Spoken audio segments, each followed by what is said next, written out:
चलते हैं श्रीमद् भागवत महापुराण। भगवान श्री सुखदेव जी विराजमान हैं। बहुत से दिव्य महापुरुष परीक्षित जी को घेरे हुए हैं। परीक्षित जी को श्रृंगी ऋषि का शाप है, 7 दिन में भयानक तक्षक सर्प आएगा और अपने विष की अग्नि में तुम्हें भस्म कर देगा। देखो, जो भगवान का भक्त होता है, कैसी भी बिगड़ जाए परिस्थिति, उसका बाल बांका नहीं होता। जैसे दुर्योधन ने शकुनी के कपट भरे पासे से महाराज युधिष्ठिर को पराजय करके 12 वर्ष का वनवास, 1 वर्ष का अज्ञातवास, लेकिन उस समय भारत के दिव्य महर्षि ब्रह्म ऋषि ये सब युधिष्ठिर जी के साथ थे। जब धर्मात्मा पुरुष कभी संकट में होता है तो महात्मा जन उनका साथ देते हैं। आज परीक्षित को सहस्त्रों दिव्य महात्मा घेरे हुए हैं और परमहंस अवधूत शिरोमणि श्री सुखदेव जी महाराज उच्च आसन पर विराजमान है। परीक्षित जी ने प्रश्न किया, भगवान, वेद वेत्ताओं में आप श्रेष्ठ हैं। मैं ये जानना चाहता हूं कि जब ब्रह्मा जी ने कल प्रसंग था, देवर्षि नारद जी ने प्रश्न किया था कि आपसे भी बढ़कर कोई परमात्मा है क्या, जो आप ध्यान करते हैं, तप करते हैं, जप करते हैं, और इस सृष्टि का आधार क्या है, ये सृष्टि कैसे बनी, हम तत्व से जानना चाहते हैं। तो कल आपने सुना देवर्षि नारद जी किन किन बातों को ब्रह्मा जी से पूछा, कैसे ब्रह्मा जी को भगवान का दर्शन हुआ, कैसे ब्रह्मा जी को ज्ञान हुआ, ये मैं सुनना चाहता हूं। हे परमहंस शिरोमणि सुखदेव जी, आप मुझे ऐसा उपदेश कीजिए कि मैं अपने आसक्ति रहित मन को सर्वात्मा भगवान श्री कृष्ण में तन्मय करके ये अपना नाशवान शरीर छोड़ दूं। जो लोग भगवान की लीलाओं का श्रद्धा के साथ रोज श्रवण करते हैं और गायन करते हैं, तो पहली बात, उनके अंदर कुभाव भी आ जाए तो नरक नहीं जाएंगे। जो रोज भगवान की लीला कथा सुनते हैं, थोड़े ही समय में उनका कुभाव नष्ट हो जाएगा और उनके हृदय में भगवान अपनी भक्ति प्रकाशित कर देंगे।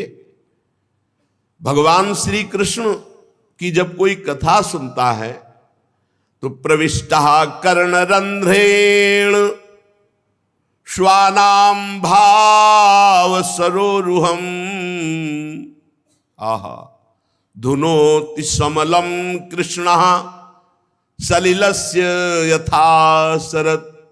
जब कोई कानों में भगवान की चर्चा सुनाता है, ध्यान पूर्वक हम उसे सुनते हैं, तो थोड़े ही दिनों में कर्ण छिद्रों से भगवान कथा शब्दों के अंतर्गत बैठकर हमारे हृदय में पहुंच जाते हैं और भगवान प्रकाशित हो जाते हैं। जो ही भगवान प्रकाशित हुए तो जैसे शरद ऋतु आने पर जल का गंदलापन मिट जाता है, एकदम निर्मल हो जाता है, वैसे ही मन निर्वासनिक एकदम निर्मल हो जाता है। कथा सुनने मात्र से भगवान प्रविष्टा कर्णरंध्रेन श्वानाम भाव सरोरुहम, उसके हृदय में भाव प्रकट कर देते हैं। कर्णरंध्रों से स्वयं भगवान हृदय में जाकर प्रकाशित हो जाते हैं। धौतात्मा पुरुषः कृष्ण पाद मूलम न मुंचति, मुक्त सर्व परिक्लेशः पांथः स्वशरणम यथा। जब भगवान हृदय में प्रवेश कर जाते हैं, मन निर्मल हो जाता है, तब उसकी ऐसी दशा हो जाती है, वो क्षण क्षण में रोता है, क्षण क्षण में आनंदित होकर नाचता है, क्षण क्षण में हृदय से गाता है। बड़ी अद्भुत दशा हो जाती है। वो फिर एक क्षण के लिए भी कभी भगवान का विस्मरण नहीं कर सकता। वो समस्त क्लेशों से छूटकर ऐसे विश्राम को प्राप्त होता है जैसे परदेश गया हुआ आदमी घर आने पर विश्राम प्राप्त करता है। हमारा घर क्या है? वृंदावन। घर वाले कौन है? प्रिया प्रीतम सहचरिया। हम भूल से माया के भ्रम में फंसकर शरीर और शरीर संबंधियों में अपना मोह कर लिए, यही हमारी दुर्गति का कारण है। सबकी ममता ताग बटोरी, मम पद मन ही बांध बर डोरी। हमको भी ये जीवन में करना है कि एकमात्र ममता प्रिया प्रीतम के चरणों में। भगवान, वैसे तो जीव का इस पांच भौतिक शरीर से कोई संबंध नहीं है।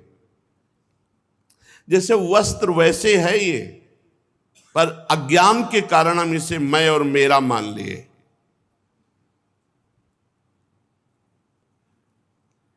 कैसे जीव माया में आसक्त हो जाता है? ये क्या है भगवान की माया? परीक्षित जी कह रहे, यद्यपि जीव का इस पंचभूत शरीर से कोई संबंध नहीं, फिर भी वो मैं मेरा मान, ये क्या है माया? ये क्या बात है प्रभु कि जो जीव है वो परमात्मा स्वरूप है, निर्विकार है, फिर भी वो विकार को प्राप्त हो रहा है। उसका पंचभूतों से कोई संबंध नहीं, फिर भी पंचभूतों में मैं मेरा किए हुए। प्रभु, आपने पहले बताया कि विराट भगवान से ही लोकों की रचना हुई और लोकपालों की रचना हुई। अब हम आपसे प्रश्न करते हैं कि महाकल्प और उनके अंतर्गत अवांतर कल्प कितने हैं? भूत भविष्य वर्तमान काल का अनुमान कैसे किया जाता है? क्या स्थूल देहाभिमानी जीव की आयु भी निश्चित होती है या घटाई बढ़ाई जा सकती है? ये जो देहाभिमानी जीव, क्या इसकी आयु निश्चित है? इसको घटाया बढ़ाया जा सकता है क्या अनुष्ठान के द्वारा, जैसे मृत्युंजय, महामृत्युंजय आदि? हे ब्रह्म ऋषि, काल की सूक्ष्म गति है तो उसका मैं वर्णन सुनना चाहता हूं, समय का, त्रुटि से लेकर के परार्ध तक। प्रभु, मैं ये जानना चाहता हूं कि जीव किस कर्म से कौन सी गति को प्राप्त होता है। ये देवता, मनुष्य आदि योनियां तीन गुणों के फल स्वरूप प्राप्त होती है, सतोगुण, रजोगुण, तमोगुण। तो कौन सा कर्म करने पर जीव को देवता बनना पड़ता है, कौन सा कर्म करने पर राक्षस बनना पड़ता है, कौन कौन सी योनियों में ये आप दिव्य दृष्टि संपन्न महापुरुषों में जानना चाहता हूं। पृथ्वी, पाताल, दिशा, आकाश, ग्रह, नक्षत्र, पर्वत, नदी, समुद्र, द्वीप, ये सब भगवान विराट के शरीर से प्रकट हुए, आपने पीछे सुना। तो भगवान, इस ब्रह्मांड का भीतर और बाहर का परिमाण क्या है, नाप क्या है? कितना बड़ा है ब्रह्मांड? बाहर से कितना है, भीतर से कितना है? मैं महापुरुषों के चरित्र सुनना चाहता हूं, युगों के भेद जानना चाहता हूं। युगों में कौन कौन सा धर्म होता है, कौन से युग में कैसे प्राणी होते हैं, उनका स्वभाव कैसा होता है, ये मैं जानना चाहता हूं। तत्व की संख्या कितनी है, तत्व का स्वरूप क्या है और तत्व का लक्षण क्या है? भगवान की आराधना कितने प्रकार से की जा सकती है? जो योगेश्वर हैं उनकी क्या गतियां होती हैं? प्रभु, प्रलय के समय जीव कहां चला जाता है, फिर इसकी उत्पत्ति कैसे होती है? पाखंड किसे कहते हैं? कैसे जाना जाए कि इसमें पाखंड है? उसकी उत्पत्ति कैसे होती है? आत्मा का स्वरूप क्या है? आत्मा कैसे बंधन को प्राप्त होती है और आत्मा का मोक्ष कैसे होता है? आत्मा का स्वरूप क्या है, उसका बंधन क्या है, उसका मोक्ष क्या है? भगवान तो परम स्वतंत्र हैं, अपनी माया से वो किस प्रकार क्रीड़ा करके परतंत्र जीव के रूप में बंध जाते हैं। बहुत ध्यान से सुनोगे तो भ्रम खत्म हो जाएगा। भगवान परम स्वतंत्र हैं, वो अपनी माया को स्वीकार करके किस तरह से परतंत्र जीव के रूप में हो जाते हैं। भगवान, मैं आपका शरणागत हूं, मैं आपको बार बार प्रणाम करता हूं। आप मेरी भूख प्यास की चिंता न करें, मेरे प्राण ऐसे निकलने वाले नहीं, अब तो केवल ब्रह्म ऋषि के साप से ही निकलेंगे तक्षक के काटने पर। मैं आपके श्री मुखारविंद से भगवान की अमृतमयी लीला कथा पान कर रहा हूं, ना मुझे थकान हो रही है, ना नींद आ रही, ना भूख, ना प्यास। शौनकादि ऋषियों, जब राजा परीक्षित ने संतों की सभा में भगवान की लीला कथा सुनाने के लिए इस प्रकार प्रार्थना की, तब भगवान सुखदेव जी बड़े प्रसन्न हुए और भगवान श्री सुखदेव जी ने कहा, परीक्षित, जैसे स्वप्न में देखे जाने वाले पदार्थों के साथ स्वप्न देखने वाले का कोई संबंध नहीं था, न है, न रहेगा, सब झूठा स्वप्न। ठीक ऐसे ही जागृत अवस्था में ये देह के संबंधी भोग और देह के रिश्ते नाते ना थे, ना रहेंगे और ना है वर्तमान में। केवल अज्ञान के कारण जैसे स्वप्न देखता हुआ पुरुष अच्छा या बुरा, दुख या सुख का अनुभव करता है, जगह तो कुछ नहीं, ऐसे ही जब ज्ञान होगा तो ये सब कुछ नहीं है। अनुभव स्वरूप आत्मा माया के बिना दृश्य पदार्थों को कैसे देख सकती है? ये माया का स्वरूप हुआ कि मैं अपने स्वरूप को भूलकर देह भाव से और ये सब रिश्ते नाते भोग आदि में फंस गया। यह मैं हूं, यह मेरा है, वो ऐसा मानने लगा। जब ये गुणों से क्षुब्ध होकर मोह उत्पन्न करने वाली माया के अधीन हो गया और मोह से युक्त होकर माया में रमण करने लगा, तब वह आत्मा मैं और मेरा में फंस करके दुर्गति को प्राप्त हो गया। यद्यपि वह अविनाशी, अमल, चैतन्य घन, आनंद स्वरूप, वह कौन? तत्त्वमसि, त्वम असि, तुम ही हो। जिसे वह कह के संबोधन किया जा रहा है वो तत् माने वह जिसे तुम, त्वम असि, तुम ही हो, तत्त्वमसि। तुम अपने को भूल गए हो और देह भाव में आ गए हो। भगवान ब्रह्मा जी जब प्रकट हुए तो उनको भी ज्ञान नहीं था। आदि गुरु तीनों लोकों के जब कमल पर बैठे तो कोई ज्ञान उनके अंदर नहीं था। बिल्कुल ध्यान से सुनो, ना सृष्टि प्रकट करने का, ना मैं ना तू, कोई ज्ञान नहीं। तब उन्होंने ज्ञान दृष्टि प्राप्त कर, मैं कौन हूं, ये कमल कौन है, मेरा उद्देश्य क्या है, मेरा कर्तव्य क्या है, इस प्रकार उनके अंदर चिंतन प्रारंभ हुआ।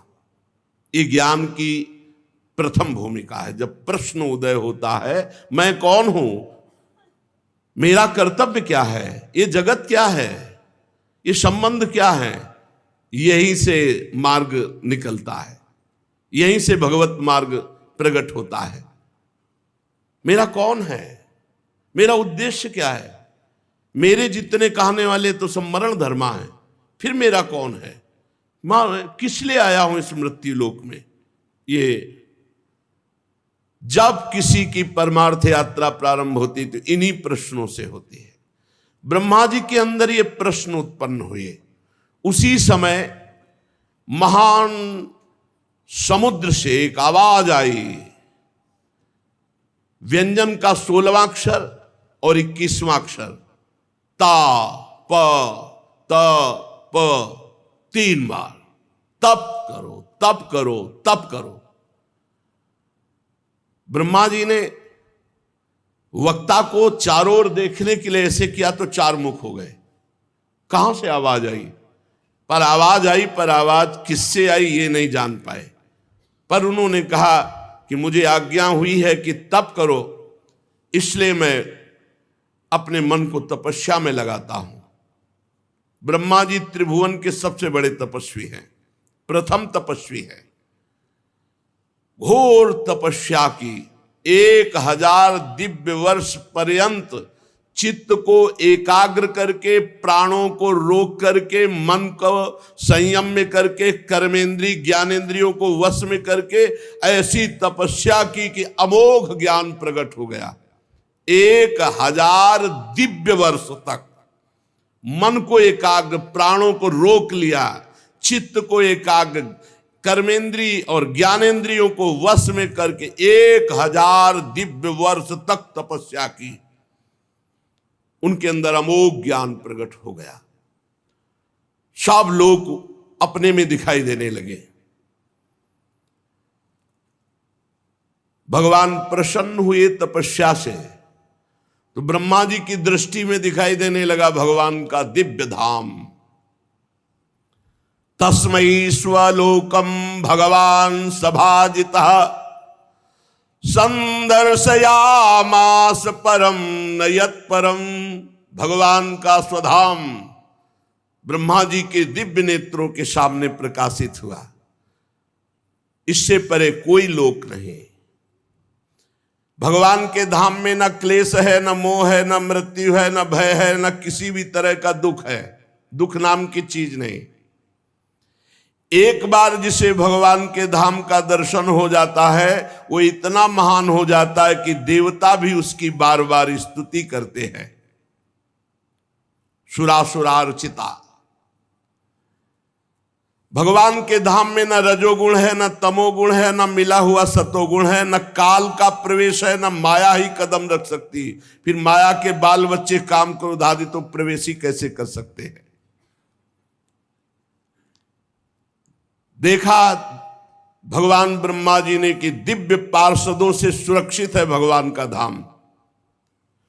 बड़े बड़े ऋषि मुनि देवता सब नमस्कार कर रहे हैं, धाम की तरफ सर झुका रहे हैं।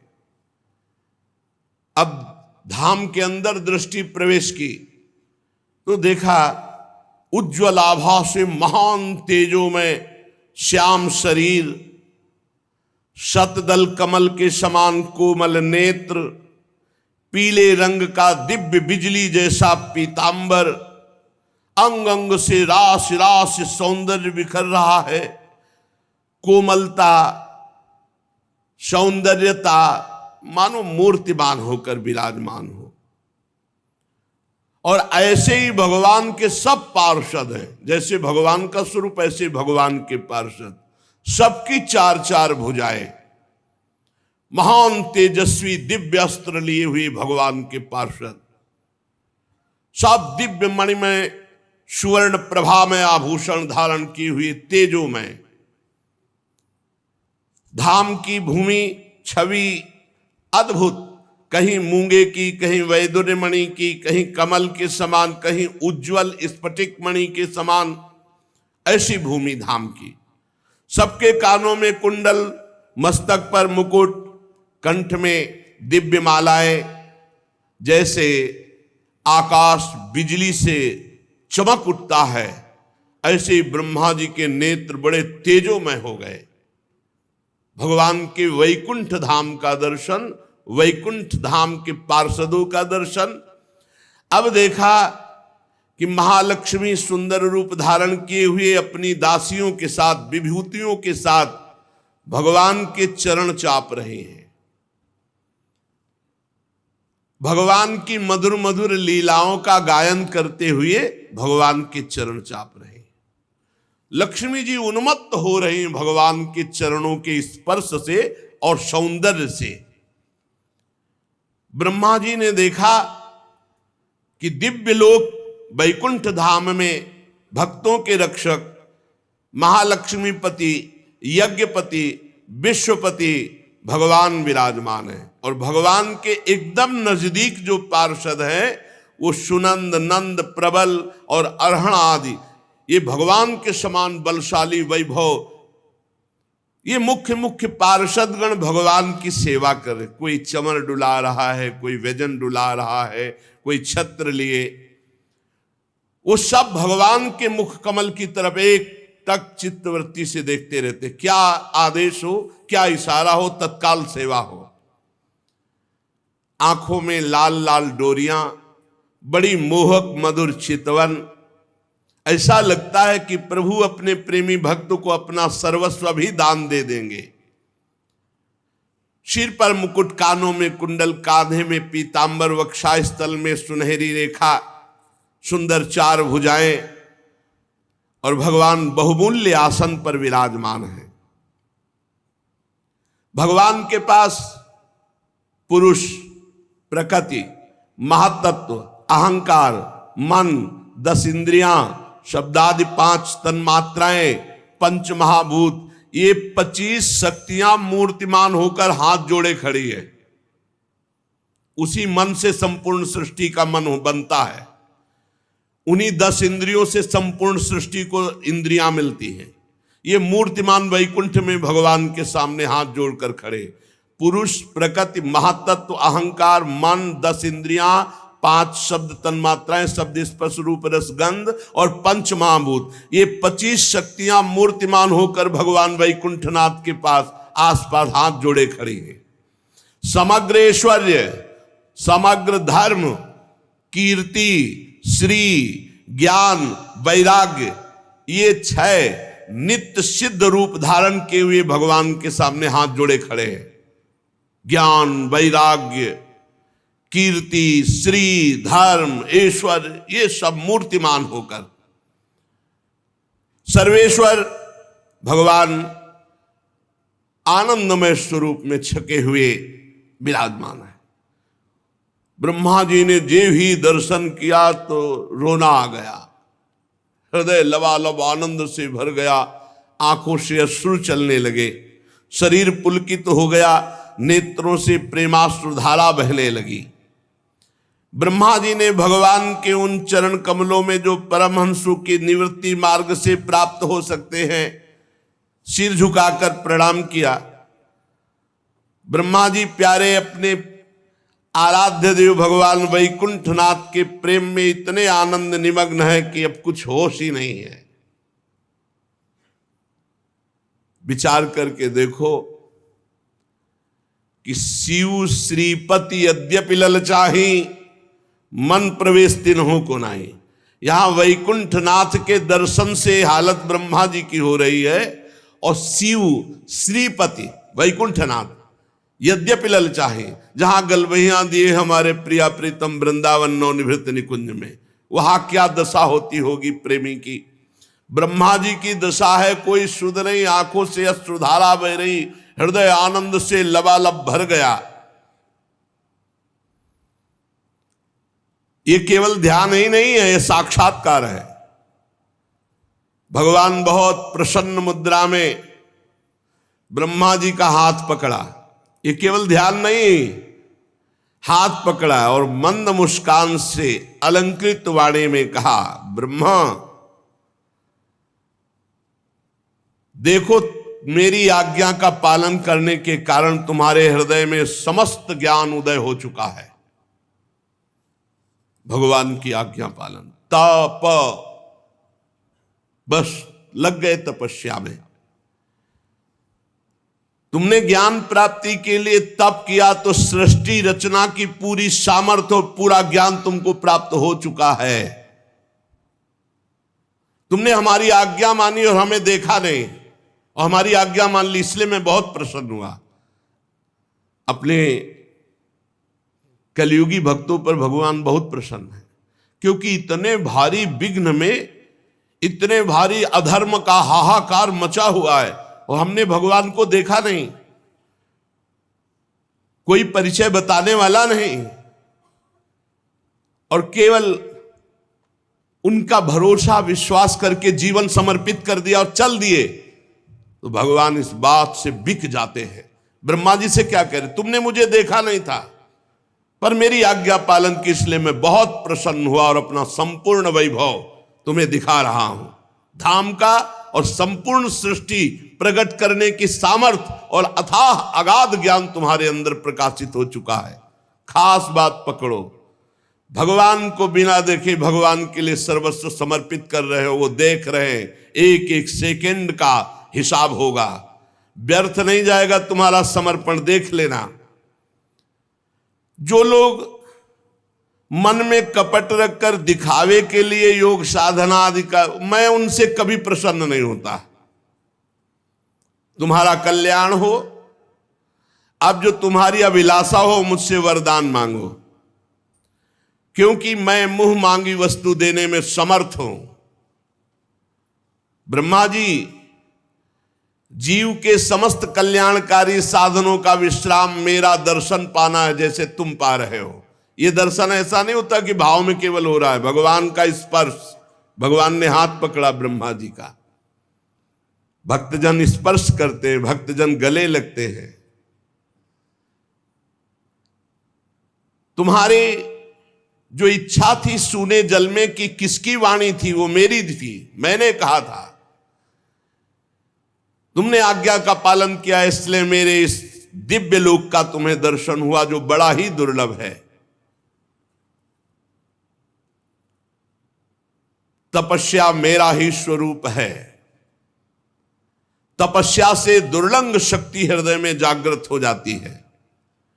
ब्रह्मा जी ने कहा, भगवान आप समस्त प्राणियों के अंतःकरण में साक्षी रूप से विराजमान रहते हैं। भगवान कहां रहते हैं? सबके अंतःकरण में विराजमान है, सबके। जहां मन बुद्धि चित्त अहंकार है वहीं विराजमान है। चित्त में भगवान विराजमान, चित्त में भगवान वासुदेव का स्थान है। हे भगवान आप सबके अंतःकरण, बताओ इतने नजदीक हैं और फिर भी दुर्लभ है उनका दर्शन, क्योंकि हम बहिर्मुख होकर बाहर चित्त वृत्ति दिए हैं। यह ज्ञान आपसे ही हमें प्राप्त हुआ है कि मैंने अंतःकरण में आपका साक्षात्कार किया। नाथ आपने कहा कि वरदान मांगो, तो मैं आपकी कृपा से आपके निर्गुण रूप और सगुण रूप दोनों का ज्ञान तो पहले ही प्राप्त कर चुका हूं। स्वामी आपकी आज्ञा कभी व्यर्थ नहीं होती।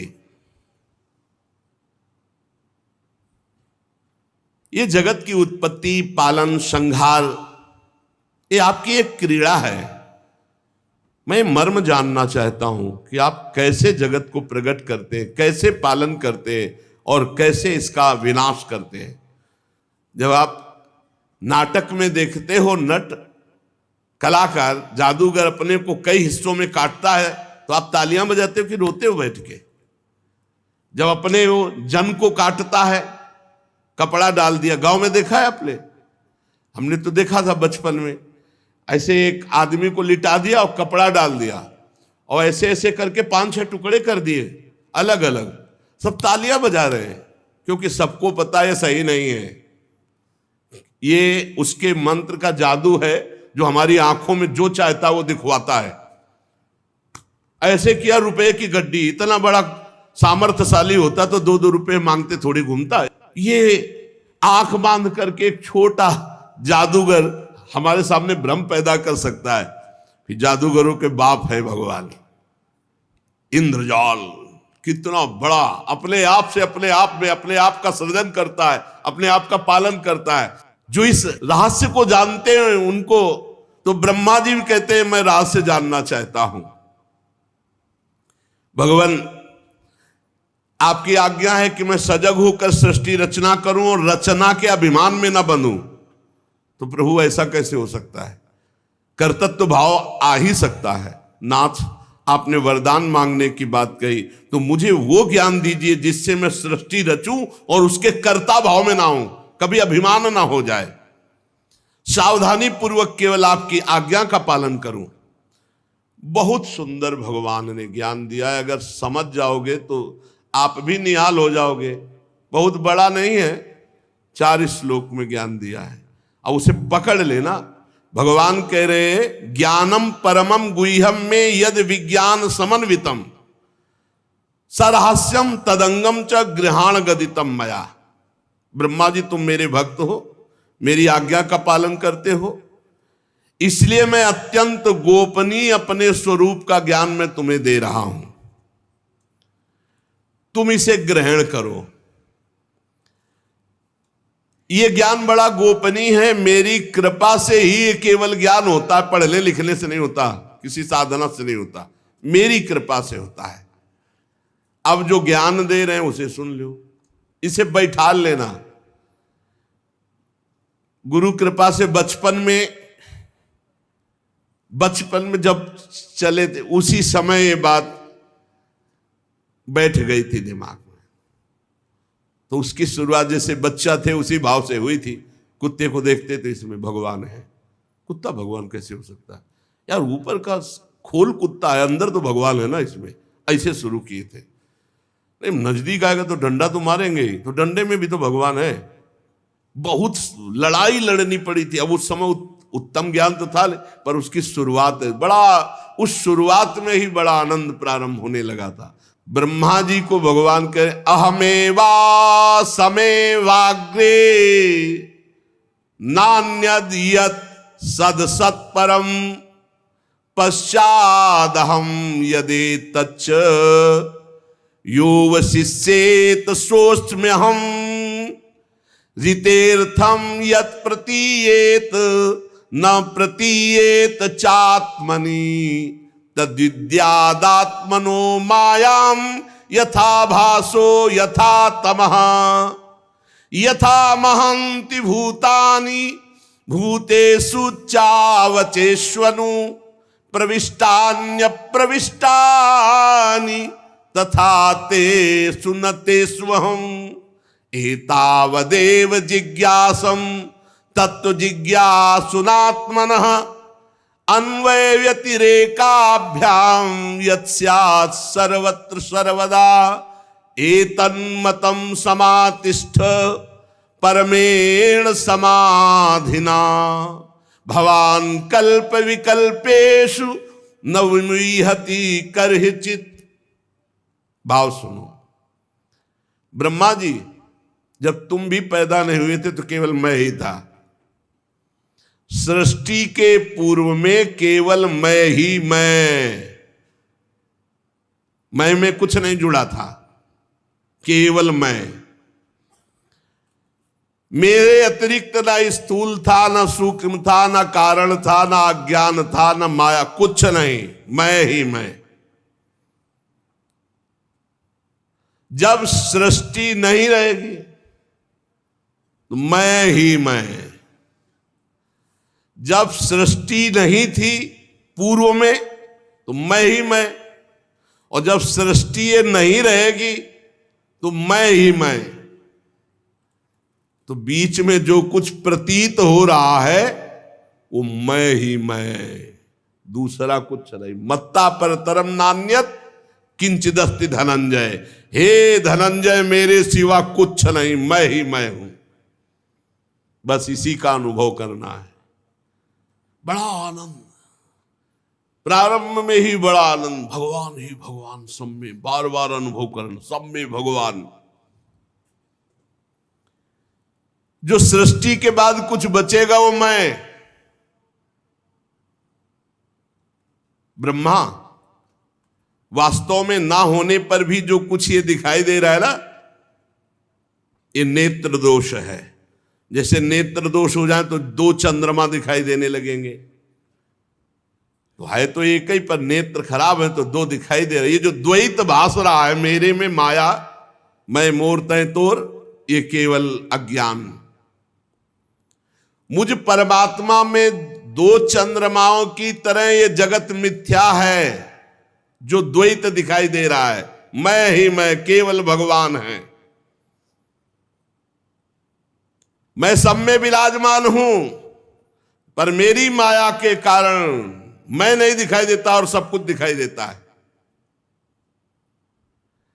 जैसे प्राणियों के पंचभूत रचित छोटे बड़े शरीरों में आकाश आदि पंच महाभूत उन शरीरों के कार्य रूप निर्मित होने के कारण प्रवेश भी करते, और पहले से उन स्थानों में उन रूपों में विद्यमान है तो प्रवेश भी नहीं करते। ऐसे ही हम प्राणियों के शरीर की दृष्टि में उनमें आत्मा के रूप में प्रवेश किए हुए हैं, और आत्मदृष्टि से हम कहीं प्रवेश भी नहीं किए हुए हैं। ये शरीर में जैसे पंचभूतों से बना है, अब कहा जाए इनमें पंचभूत प्रवेश नहीं करते, तो प्रवेश क्या करेंगे? वो पंचभूत से बना हुआ है। तो बोले इस जगत में भगवान प्रवेश नहीं करते। प्रवेश क्या करते? भगवान ही बने हुए हैं जगत। बात को समझो। प्रविष्टान्य प्रविष्टानि तथा तेषु न तेषु अहम्। वे मेरे में नहीं, मैं उनमें नहीं हूं। क्यों? क्योंकि मैं ही मैं हूं। दो नहीं है, वे और मैं नहीं, केवल मैं ही मैं हूं। यही समझ ला है। भगवान कह रहे यथा महांति भूतानि भूतेषु च वचेष्वनु प्रविष्टान्य प्रविष्टानि तथा तेषु न तेषु अहम्। कह रहे हैं वो मेरे में नहीं और मैं उनमें नहीं हूं, क्योंकि उनमें और मेरे में ये दो शब्द नहीं है, केवल मैं ही मैं हूं। पहले बता चुके हैं मैं ही मैं हूं। तो मैं में क्या प्रवेश करे? जल जब बर्फ रूप हुआ तो उसमें जल ही जल है और कुछ नहीं है। तो भगवान जब जगत रूप बले तो केवल भगवान ही भगवान है, कुछ नहीं है। वही है, वही त्रिगुण है, वही पंचभूत है, वही 10 इंद्रियां हैं, वही चतुर्थ अंतःकरण है, वही सब कुछ बने हुए हैं। हो गया ज्ञान, इसी से जीवन मुक्त हो जाता है। ये अनुभव की बात है। ये अनुभव में पूरा जीवन लगता है, पूरा जीवन भगवान ही भगवान, भगवान ही। मुक्त हो गए, कुछ नहीं है, केवल भगवान। एक भगवान अनेक रूपों में, अनेक को एक में समेट ले, वही साधना। भगवान ने क्या किया? एको हम बहुत श्यामा, एक से बहुत रूपों में हो जाए। तुम्हें क्या करना है? बहुत रूपों को एक में समेट दो, बस सवाल हल। जीवन मुक्त, परम धाम पहुंच गए। इससे पिंड नहीं छूट रहा। यही बहुत बड़ा रोग है, शरीर राग। ब्रह्मा जी समझ पाए मेरे अतिरिक्त कुछ नहीं है। बड़े लीला बिहारी हैं, सब रूपों में भगवान हैं, पर ऐसे ऐसे उनके रूप हैं कि मानना ही नहीं पड़ कि ये भगवान कैसे हो सकते हैं। नहीं, और वही सब हैं। और यही जान गया सो महात्मा। समहात्मा सुदुर्लभा वासुदेवा सर्वमिति समहात्मा सुदुर्लभा। ये भगवान नहीं है, ये भगवान नहीं है। ये निषेध पद्धति दो प्रकार से जाना जाता है, व्यतिरेक और अन्वय। अन्वय व्यतिरेकाभ्याम यत् स्यात् सर्वत्र सर्वदा। पहले क्या करे कि नहीं में आवे, ये नहीं, ये नहीं, ये नहीं। परिवार माया मोह, रुपया पैसा, ये सब माया मोह भगवान का। हटते हटते जब भगवान में चित्तवृत्ति तन्मय हुई, फिर सर्वम खलमिदं ब्रह्म सिद्धांत चलता है। ब्रह्म सत्यम, ये जगन मिथ्या, ये झूठा है, ये सत्य नहीं। और है सत्य, पर सवाल हल करना है। तो ब्रह्म सत्यम जगन मिथ्या। और जब सत्य चिंतन में पहुंचे तो बोले सर्वम खलविदम ब्रह्म, सब कुछ ब्रह्म ही है। भगवान ही भगवान सदा सर्वत्र सब रूपों में है। जिसको ज्ञान प्राप्त करना है तो इससे बढ़कर कोई ज्ञान नहीं है। भगवान ही पूर्णता, सच्ची मानिए, बड़ी पूर्णता है। गंगा की रेती में पद्मासन लगा करके जब यही बात का चिंतन होता है ना, रोमांच होता है। कई कई घंटे शांत। गंगा एकदम ब्रह्म स्वरूप है। ब्रह्म द्रव कहा ही गया है गंगा जी को। बहुत विशुद्ध ज्ञान की प्राप्ति गंगा जी की। गंगा जी से परम आसक्ति। गंगा जी का किनारा छोड़कर हमको कहीं कोई तीर्थ जाना या कहीं कोई कुछ अच्छा नहीं लगता था। बस जीवन में अगर हमारे कहीं कुछ तीर्थ स्थान हुए तो सब गंगा जी के किनारे। चित्रकूट इसलिए गए क्योंकि वृंदावन वहीं से, काशी से चित्रकूट और चित्रकूट से वृंदावन, नहीं कहीं और नहीं, कहीं नहीं गए विश्व में, बस वही गंगा का किनारा। बस यही लगता था पूर्णता है। और गंगा जी कैसे, तुम्हें बताओ कैसे कैसे भाव प्रकट करते। यही बात गंगा जी के किनारे, ये जो है यही गंगा किनारे की आराधना। इसके बाद है ये जो वृंदावन की पढ़ाई है ना, ये वासुदेवा स्वरमिति के बाद है। ये डिग्री है, ये ककारा मात्रा वाली पढ़ाई नहीं है, ये डिग्री है। ये ऊपर की डिग्री, सबसे ऊपर का महामाधुर्य रस। श्री जी बड़ी कृपालु है कि अपने अधमों को ऐसे महारस में निमग्न करने का अवसर दिया। अगर इतना जान लोगे तो ब्रह्मा जी तुम्हें मोह नहीं होगा। इतना जान लो कि मैं ही मैं, भगवान ही भगवान है, मोह नहीं होगा। बस ये जानना है, अंदर व्यवहार नहीं करना, व्यवहार नहीं करना, जानना है, दृष्टि रखना, व्यवहार नहीं करना। अज्ञानी जो होते हैं ना, वो व्यवहार में उतर जाते हैं तो भ्रष्ट हो जाते हैं, उनको बोध नहीं हो पाता। जैसा व्यवहार वैसे ही करना है, लेकिन दृष्टि सब में रख ली, एक ही परमात्मा। ये तो माया का नाटक हो रहा है, एक ही परमात्मा। स्वांग जैसा है वैसा, पिता हो तो पिता का स्वांग करो, पुत्र हो तो पुत्र का, शिष्य तो शिष्य, गुरु तो गुरु, जो स्वांग मिला वैसे ही करो, लेकिन है वही, बस ये दृष्टि रखना है। व्यवहार में नहीं, व्यवहार में उतारना मूर्खता होती है, वो ज्ञान नहीं होता व्यवहार में उतारना। जैसे विद्या विनय संपन्ने ब्राह्मणे गविहस्तनी स्वनिचय सुपाकेचा पंडिता समदर्शिना, विद्या विनय संपन्न ब्रह्म ऋषि में, चांडाल में, कुत्ते में, हाथी में, गाय में एक ही दृष्टि रखनी है कि सब में परमात्मा है, बस व्यवहार नहीं करना। व्यवहार में अलग अलग होता है।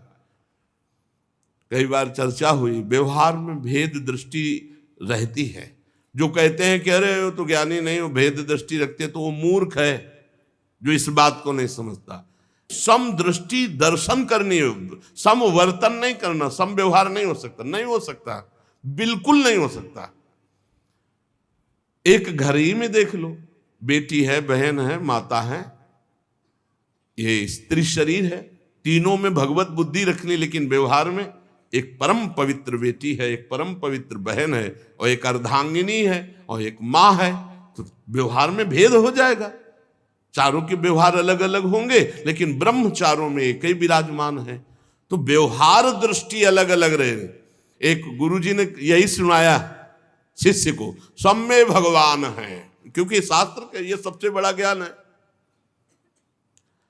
अब एक हाथी, पागल हाथी चला आ रहा था, महावत अंकुश से उसको वश में कर रहा था, वश में नहीं होता, चिल्लाया, बाबा जी भाग, मेरा हाथी पागल मार डालेगा। सब में भगवान है, गुरुजी ने कहा है, जय भगवान। हाथी आया, उठा के पटक दिया ऐसे, सब चुप।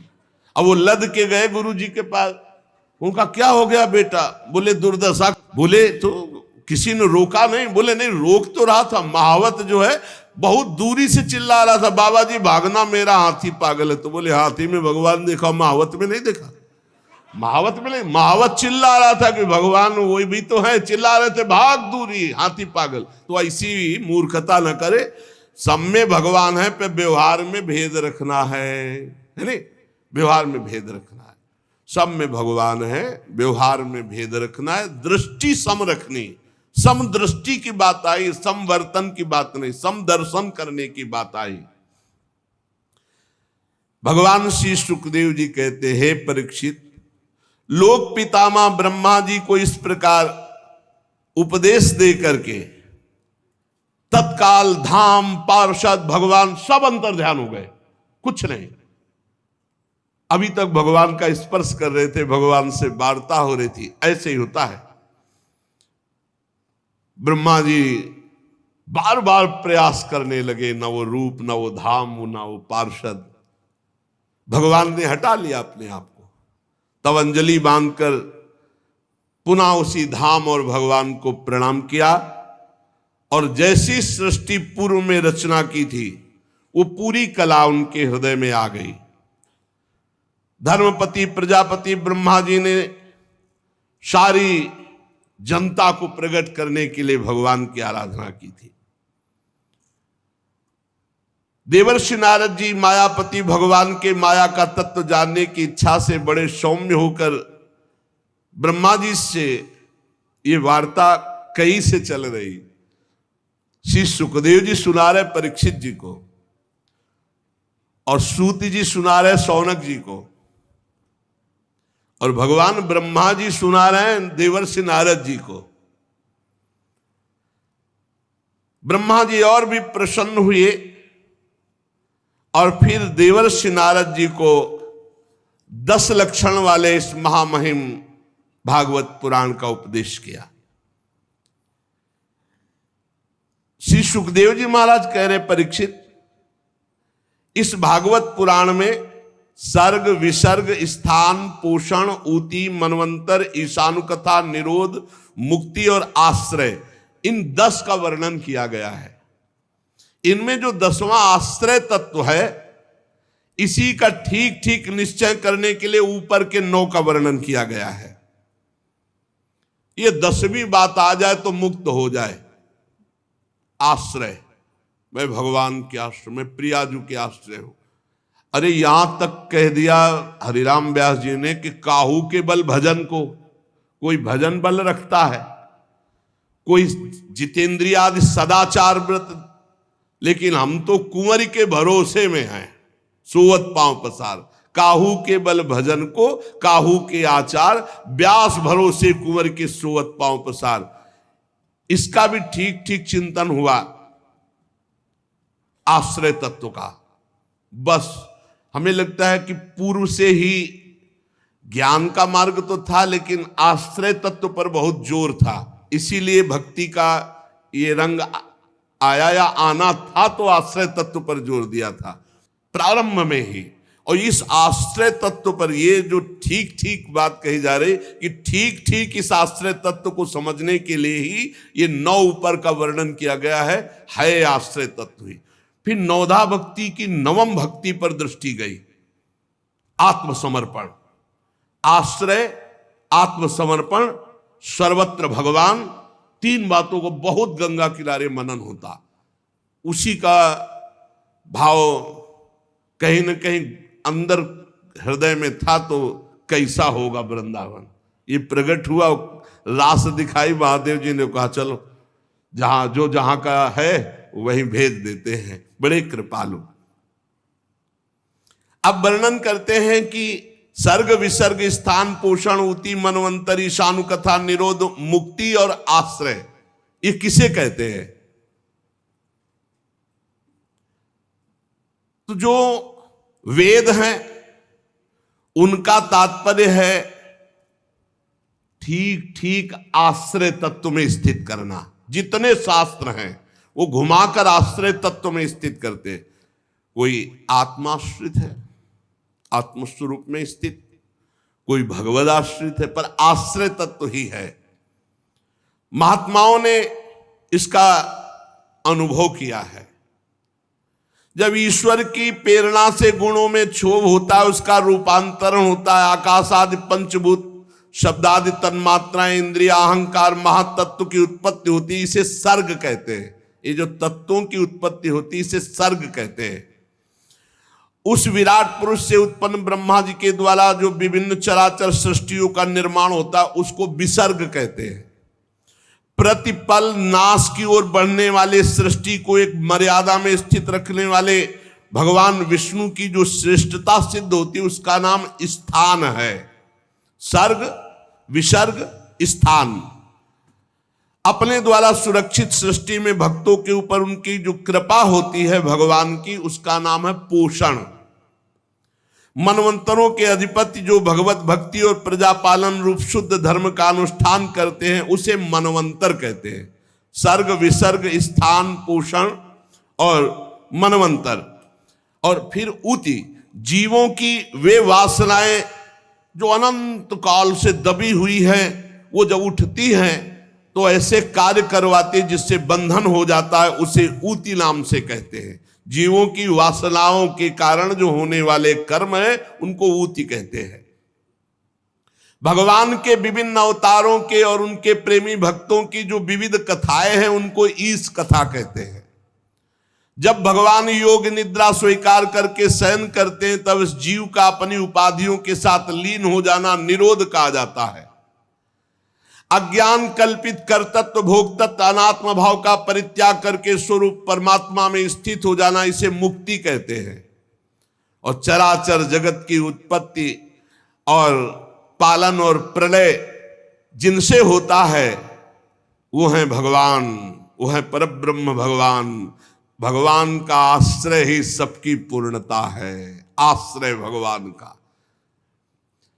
जो नेत्रादि इंद्रियों के अभिमानी दृष्टा जीव है वही इंद्रियों के अधिष्ठात्र देवता आदि सूर्य के रूप में, जो नेत्र गोलक आदि से युक्त दृश्य देह है वही उन दोनों को अलग अलग करता है।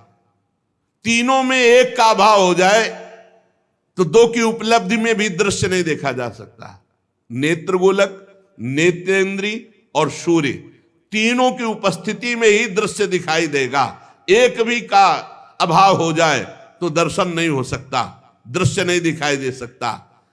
इसी प्रकार सबके अधिष्ठात्र भगवान हैं, भगवान के अभाव में कुछ नहीं है, उनका अभाव है ही नहीं। जहां देखो ता वही विराजमान है, उन्हीं का आश्रय लेना चाहिए, दूसरे का आश्रय नहीं। एकमात्र संसार से पार होने का उपाय भगवान का आश्रय है। पीछे वर्णन हुआ था कि विराट पुरुष का पिंड जल में पड़ा, तो जल को कहते हैं नार। शास्त्रीय भाषा में जल का एक नाम है नार, और उसी नार में पड़े रहने के कारण 1000 वर्ष तक पड़ा रहा था, पीछे ध्यान होगा। तो इसीलिए उसमें चैतन्य घन परमात्मा प्रवेश किया, तो उसका नाम हुआ नारायण। वो विराट पुरुष ही भगवान नारायण। नारायण भगवान की कृपा से ही द्रव्य कर्म काल स्वभाव और जीवादि की सत्ता है। नारायण भगवान के सिवा किसी का कोई अस्तित्व नहीं है, सब उन्हीं से प्रकट हुए। सब नारायण की नाभि कमल से ब्रह्मा, ब्रह्मा से सब, तो मूल सबके नारायण हुए। और नारायण में कौन प्रवेश किया था? भगवान श्री कृष्ण। जब भगवान श्री कृष्ण ने देखा 1000 वर्ष तक वो पिंड पड़ा रहा, चेतना नहीं आई, तो आप स्वयं उसमें प्रवेश हुए, तब नाम हुआ नारायण। अर्थात भगवान श्री कृष्ण के अंश से ही उस नार में शयन करने वाले महान नारायण नाम से कहे गए। नार माने जल। उन अद्वितीय भगवान नारायण ने योग निद्रा से जागकर जब अनेक होने की इच्छा की, तो वही अखिल ब्रह्मांड के अनंत जीवों के रूप में हो गए। वही भगवान ही भगवान है, दूसरा कोई नहीं। ये जो दूसरा दिखाई देता है यही माया है। बस यही सब बातें पढ़ के सुन के मन शांत हो जाता। कहां भटकोगे, वही है, दूसरा कोई नहीं, शांत एकदम। तभी पहला भाव क्या आता है अपने भक्ति में? शांत भाव। फिर दास्य सख्य वात्सल्य, क्योंकि हमारे भगवान का स्वरूप क्या है? शांताकारम। तो सबसे पहला भाव उपासक का है शांत भाव। वही अपने को 3 भागों में विभक्त कर दिया, अधिदैव अध्यात्म अधिभूत। परीक्षित, सच्चिदानंद भगवान अपने आप को ही विराट रूप में और विराट रूप से अपने आप को ही इस जगत रूप में प्रकाशित कर दिया। शौनक जी ने पूछा, महाराज ये तो बात आप बताई कि पीछे आपने एक बात कही थी, वो छूट गई। आपने हम लोगों को बताया था कि विदुर जी हस्तिनापुर त्याग कर तीर्थ यात्रा के लिए गए, तो किन किन तीर्थों में गए? और सुना कि विदुर जी की उद्धव जी से वार्ता हुई थी। तो उद्धव जी तो भगवान के बड़े ज्ञानी भक्त, क्या वार्ता हुई?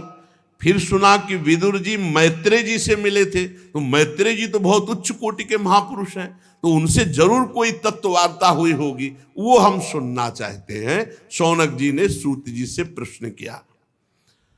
भगवान श्री सुखदेव जी ने परीक्षित जी से भी यही कहा, क्योंकि वो भी प्रश्न किए थे।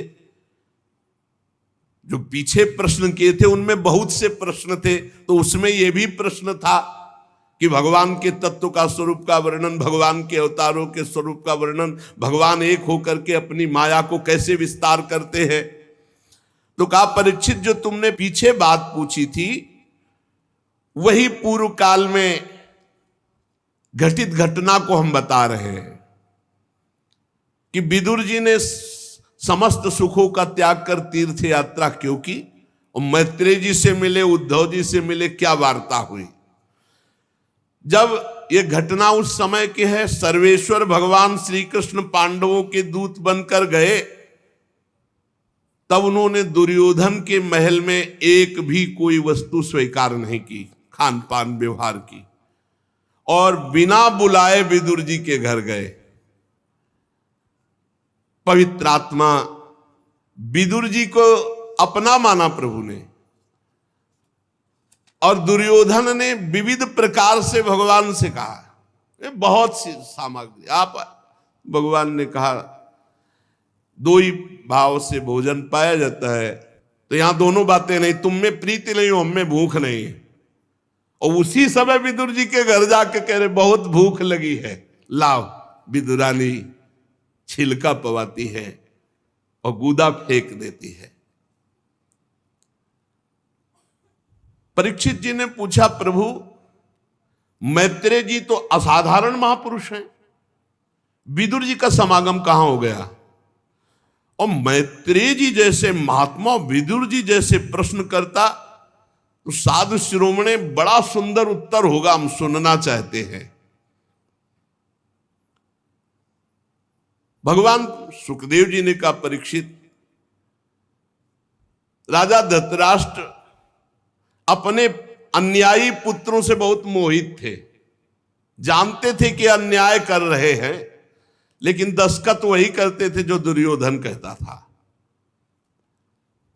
वो अपने भाई पांडु के अनाथ बालकों को लाक्षा भवन में जलाने के लिए भेज दिया था, आग लगवा दी, पर भगवान की कृपा और विदुर जी की प्रवीणता से वो बच गए।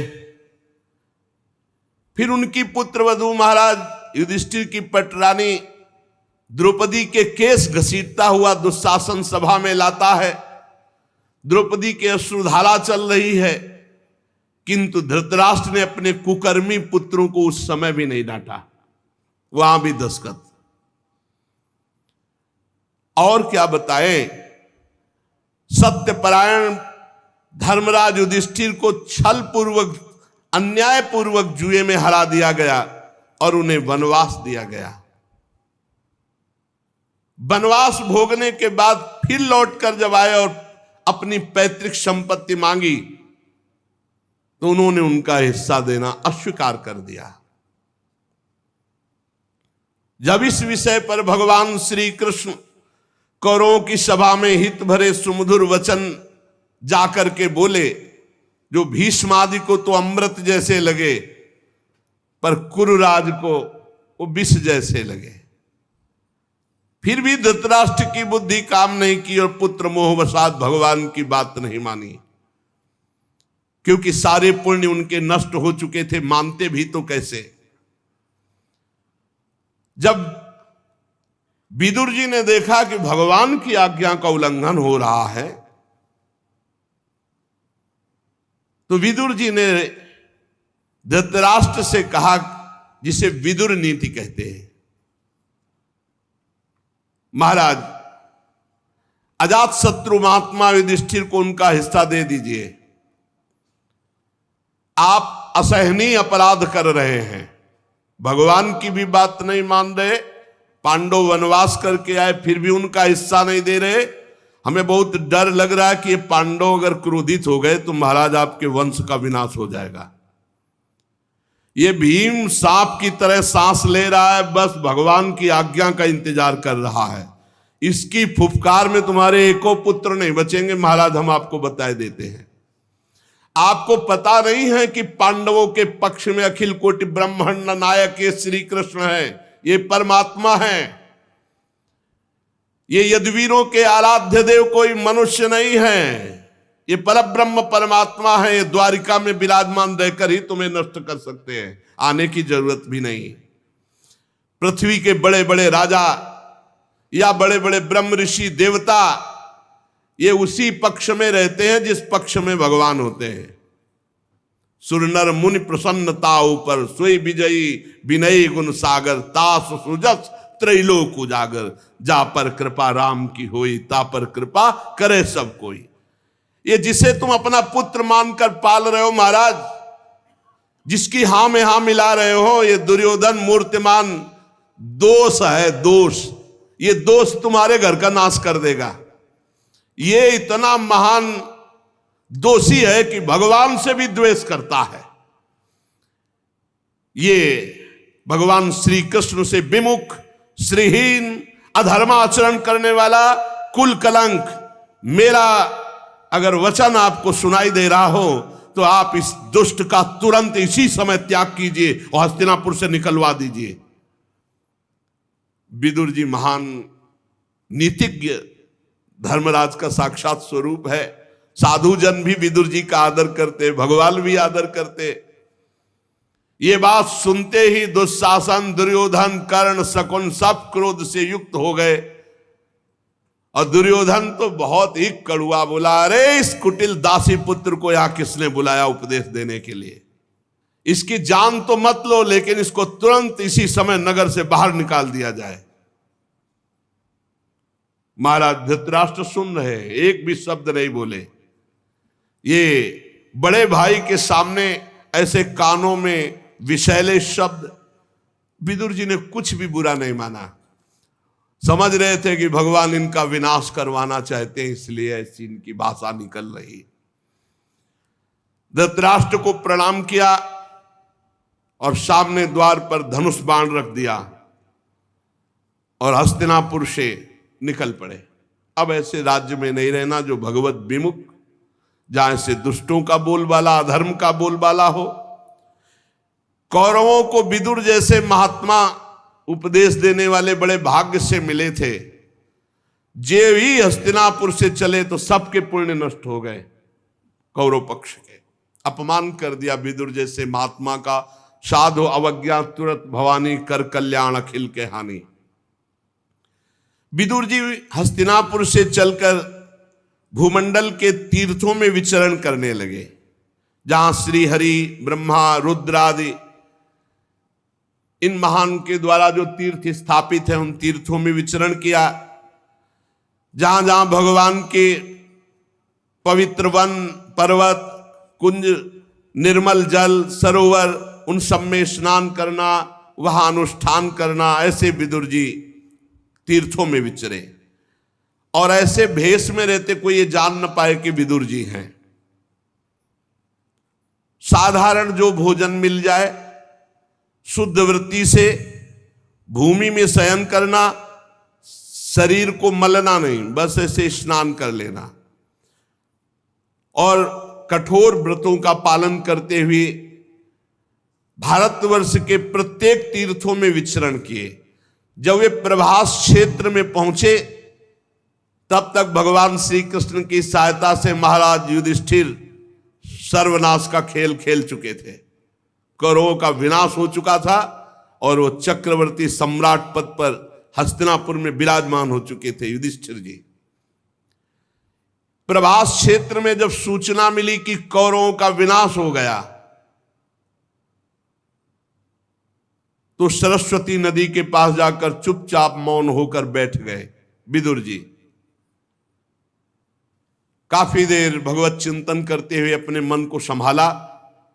फिर वहां से त्रित, उष्णा, मनु, पृथु, अग्नि, असित, वायु, सुदास, गौ, गुह और श्राद्ध देव नाम के प्रसिद्ध 11 तीर्थों का सेवन किया, अवगाहन किया। इसके बाद भगवान के अनेक मंदिरों, अनेक तीर्थों का सेवन करते हुए हर समय भगवान का नाम जब श्री कृष्णचंद्र जी का।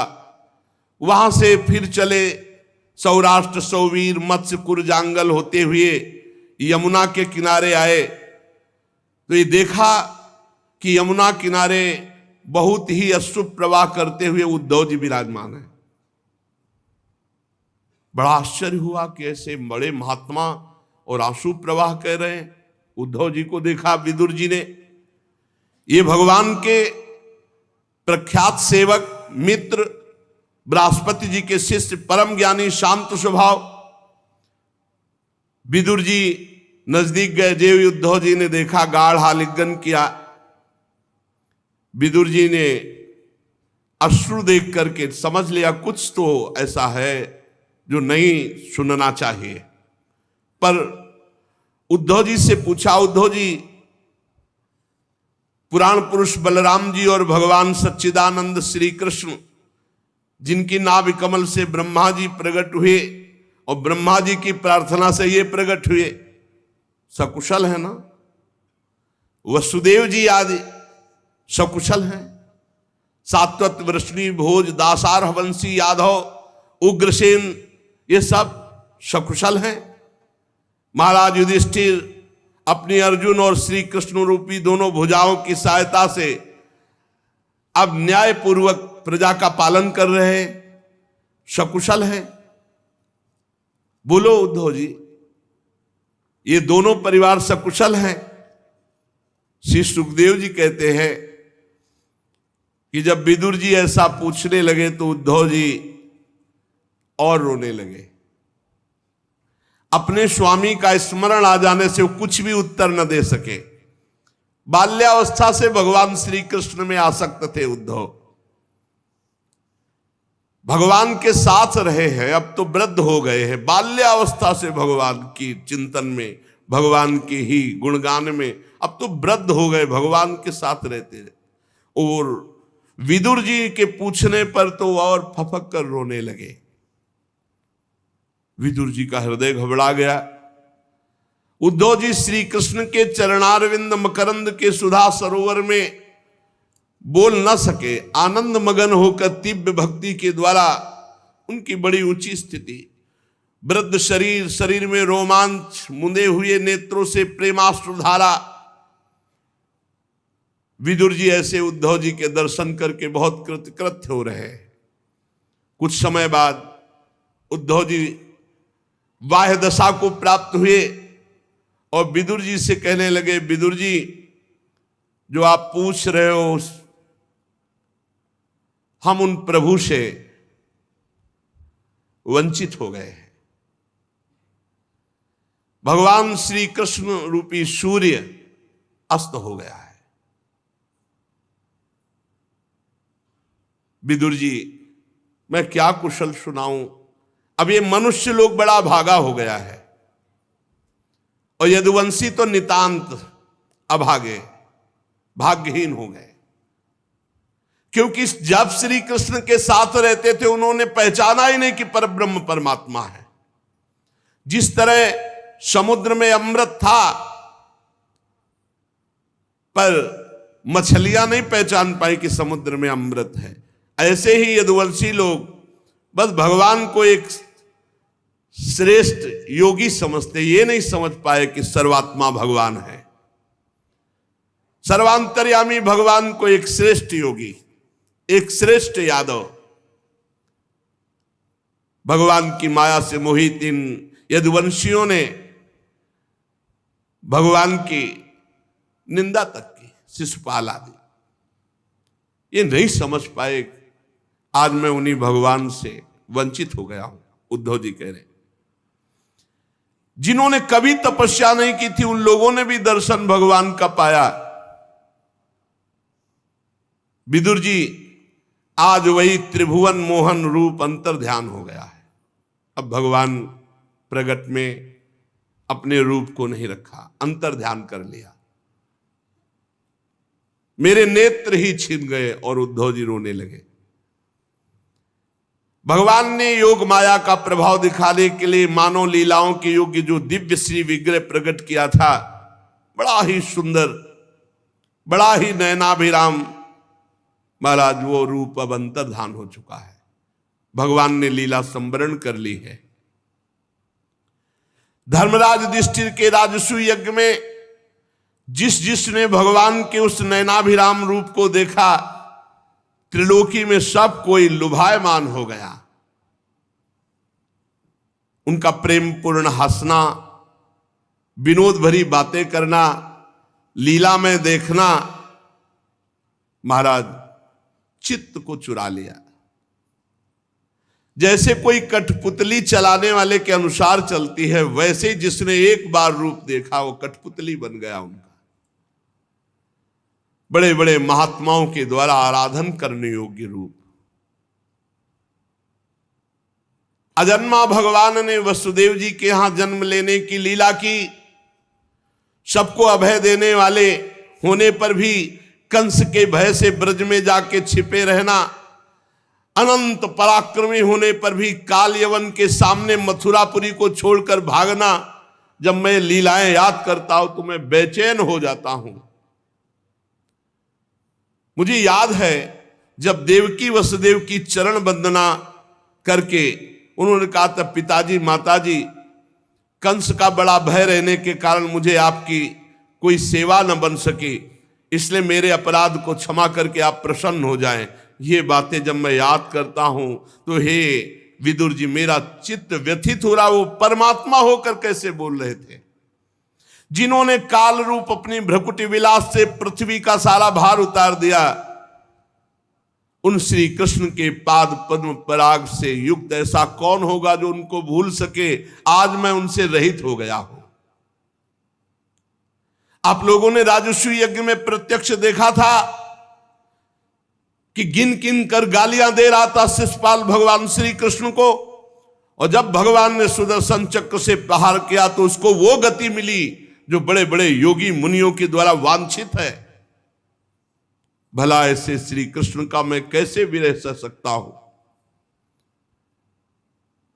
हमारे सामने भगवान का मुख रहा, हमारे सामने भगवान की सब बातें क्रीड़ा रही, अब वो सब चली गई। अब कैसे जीऊं।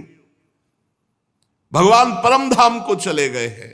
अरे वो तीनों लोकों के अधीश्वर, उनके समान कोई नहीं, तो उनसे बढ़कर कौन हो सकता है। विदुर जी, मुझे वो दृश्य याद है जब सिंहासन पर महाराज उग्रसेन और उनके नीचे खड़े होकर हाथ जोड़कर कहते, हे देव आज्ञा कीजिए, मैं कौन सी सेवा आपकी करूं। वो मेरे चित्त को बहुत लुभायमान करती है। कहां भगवान और कहां उग्रसेन, हाथ जोड़कर कहते, हे देव आज्ञा कीजिए। मुझे वो भी याद है जब पापनी पूतना ने अपने स्तन में हलाहल विष लगाकर श्री कृष्ण को मार डालने की नियत से उन्हें दूध पिलाया, तो उसको भगवान ने वो परम गति दी जो धाय मां को मिलती है। भगवान श्री कृष्ण के अतिरिक्त और कौन दयालु है जिसकी शरण ग्रहण करें। मैं उन असुरों को भी भगवान का बड़ा कृपा पात्र समझता हूं जिन्होंने वैर भाव से ही सही भगवान श्री कृष्ण का सदा चिंतन तो किया। रणभूमि में सुदर्शन चक्र धारण किए हुए दौड़ते हुए भगवान का दर्शन करते हुए प्राण त्याग किया। उन असुरों को भी मैं भगवान का भक्त मानता हूं। ब्रह्मा जी की प्रार्थना से पृथ्वी का भार उतारकर उसे सुखी करने के लिए कंस के कारागार में वसुदेव देवकी के यहां भगवान अवतार लेते हैं। कंस के डर से पिता वसुदेव जी ने उन्हें नंद बाबा के ब्रज में पहुंचा दिया।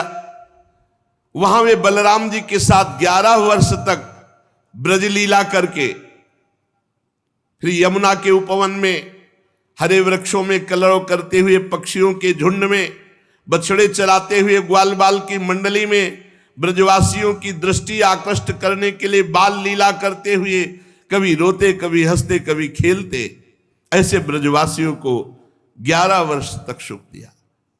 ब्रज में बैल बछड़ों गौओं को चराते हुए अपने अधरों पर बांसुरी बजाकर गोपियों को ब्रजवासियों को बड़ा सुख देते हुए कंस ने उन्हें मारने के लिए मायावी मनमाना रूप धारण करने वाले राक्षसों को भेजा। अगासुर बकासुर भगवान ने खेल खेल में मार डाला, जैसे बालक खिलौनों को तोड़ फोड़ डालता है। काली नाग का दमन करना, विष को अमृत बना देना, ग्वाल बालों को पुनः जीवित कर देना, भगवान श्री कृष्ण के इन लीलाओं का बहुत हृदय में अब वो अंतर्धान हो गए। महाराज नंद बाबा ने जब इंद्र की पूजा तो भगवान ने रुकवाकर गोवर्धन पूजा कराई। बहुत गुस्सा हो गया इंद्र और विनाशकारी प्रलयंकारी जल बरसाया। भगवान ने खेल खेल में गोवर्धन पर्वत को 7 दिन 7 रात उठा करके ब्रजवासियों की रक्षा की। महाराज संध्या के समय जब सारे वृंदावन में शरद की चंद्रमा की चांदनी छिटक गई, श्री कृष्ण सम्मान करते हुए गोपियों का आवाहन किया और गोपियों के साथ प्रेम में रास विहार किया। ऐसे में श्री कृष्ण से रहित हो गया। उद्धव जी ने विदुर जी से विनय की और आगे भगवान की विविध लीलाओं का गायन करते हुए उद्धव जी अपने हृदय को संतुष्ट कर रहे हैं। सुशेष चर्चा आगे। श्री राधा वल्लभ लाल की जय।